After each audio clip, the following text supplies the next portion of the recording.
Global pandemic, local stories. The podcast Global Pandemic, Local Stories was developed from collaborative activities between professors and students of Florida International University, FIU, and Sao Paulo State University, Unesp. Since November 2021, Professors Dr. Ming Fan from FIU and Dr. Luciani Taneni from Unesp worked together and created a virtual learning exchange project, which took place from March to April 2022. American and Brazilian students were grouped into 5 teams and used technical tools to work together. They collected information and interviewed people who faced educational challenges throughout the first 2 years of the COVID-19 pandemic. The very good results we have achieved encourage us to share with you interesting data and great stories from the US and Brazil. Listening to this episode, you will learn more about the following topic: stories of the vulnerable. Stay with us.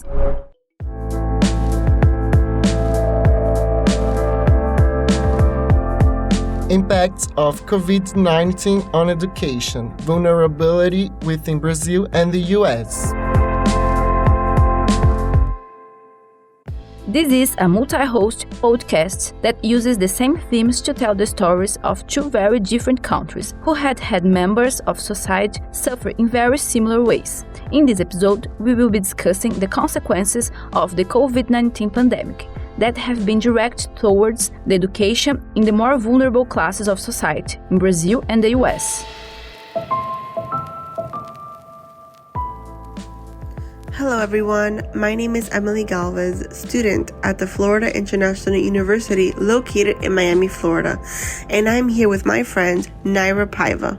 Hi Emily, hey everyone, I'm Nayra, a Brazilian student working towards my doctorate degree at Unesp, a public university of the state of São Paulo. In this exploratory episode today, we're going to be discussing how this international pandemic of COVID-19 has affected not only us here in the US, but us here in Brazil as well. We will also be discussing how the education of the most vulnerable classes of society has been impacted. Let's do it together. COVID-19 was something that took the world by surprise and changed the lives of everyone living in it forever. It has left the most vulnerable classes of society in worsened states and has lifted those of the upper classes higher than ever, placing more money and benefits in their pockets. Unfortunately, that's a terrible reality, Emily. The most vulnerable classes in the societies here in Brazil have also been severely affected. In Brazil, from 2018 to 2020, the number of people in vulnerable situations increased 27.6% according to an article published by G1, Global Group Journalism Center, in March 2021. That situation reflects the unemployment rate, which also increased, achieving 13.5 million unemployed in September 2020, as shown by another article published by G1. Yet, the number is still rising today, 2 years later in 2022.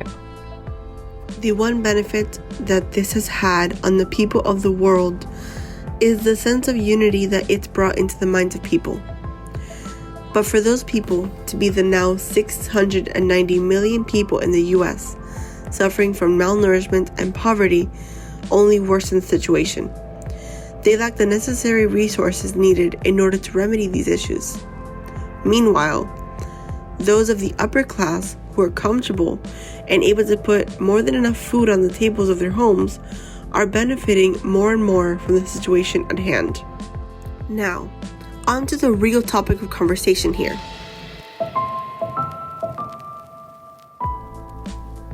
Right. As we discussed it previously, the COVID-19 pandemic has affected many aspects of the world. Education systems being one of them. Yes, that's so true.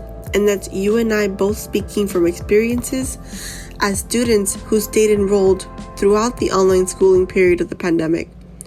With our focus here being on the impacts on the more vulnerable classes of society, we have first-hand accounts of people who were witnesses to these destructive impacts.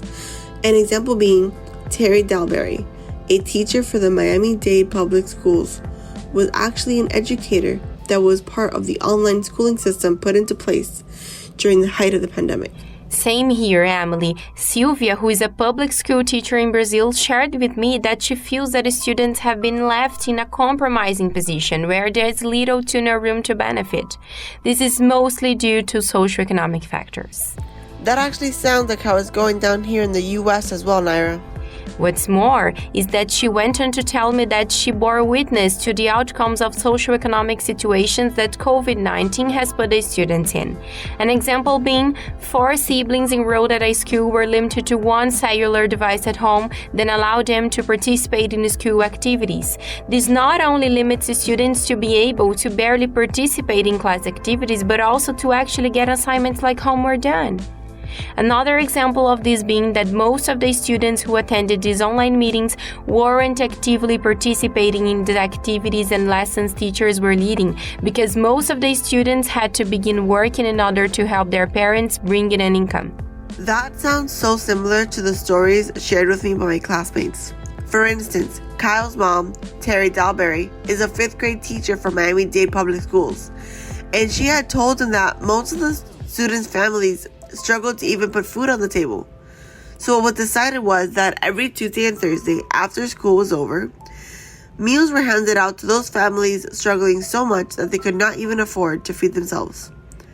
Another shareable moment was that once school was back to live and in person, students weren't even able to afford school uniforms to even go back to school, let alone the supplies that they needed. This only worsened the struggles of remote learning. By this I mean that some kids didn't even have a source of internet access, Wi-Fi, laptops, sanitary devices, or nothing. These students were given nothing but more hardships to face on top of the socioeconomic ones, digging them into an even deeper hole.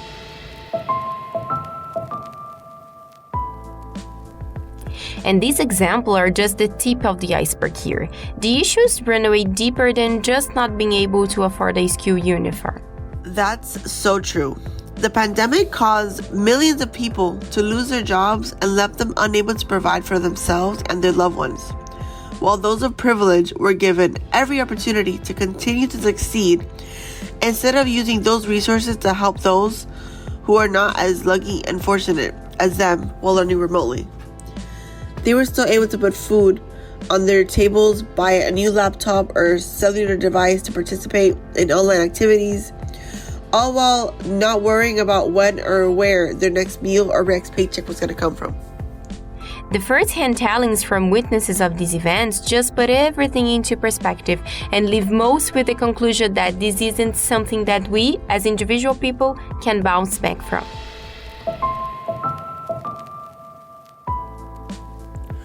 All while the school systems are doing nothing to aid these struggling students, they've left them in such a vulnerable states that we can't even determine what our future generations will bring to the table.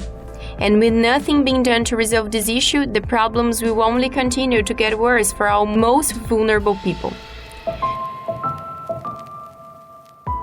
So, we see the importance of public politics in our society to attend these people. If they are vulnerable, it's necessary to understand why and what could be done to solve the problem. These kind of problems are rooted in our society, and as we saw, not just because of the pandemic. I'd like to thank everyone that tuned in for our exploratory episode of International Impacts of COVID-19 on Education, Vulnerability within Brazil and the US. I hope everyone enjoyed it and awareness was raised. This is Nayra coming to you from Brazil. And I'm Emily, speaking from Miami, Florida, signing off. Thank you all so much for tuning in. Bye. We are grateful for the contributions of the interviewees, the technical support of Romulo Borim, Laboratory of Phonetics at Unesp, and the academic support of Stephanie Dotcher at FIU, the coordinator of the Collaborative Online International Learning COIL. and Ana Cristina Solomon at Unesp, the coordinator of the Brazilian Virtual Exchange, Bravi. Give us your feedback, sending emails to mingfang@mifang@fiu.edu. And Luciane Tenani at luciane.tenani@unesp.br. Thanks for listening.